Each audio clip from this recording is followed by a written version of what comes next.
আমার বাবা ধূমপান করেন, বাবা যদি দোকান থেকে সিগারেট আনতে বলেন তাহলে আমি কি সিগারেট আনতে পারবো নাকি আমার গুনাহ হবে?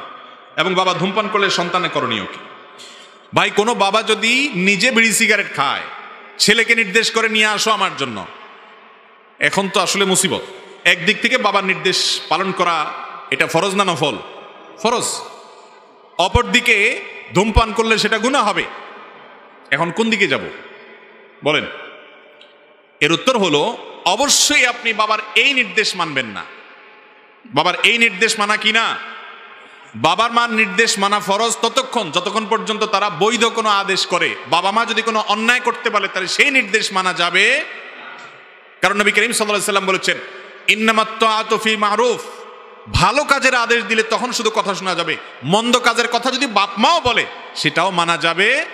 অতএব বাপ যদি বিড়ি সিগারেট আনতে বলে তাহলে নিজের পিঠ বাঁচায়া কৌশলে সরে যাবেন।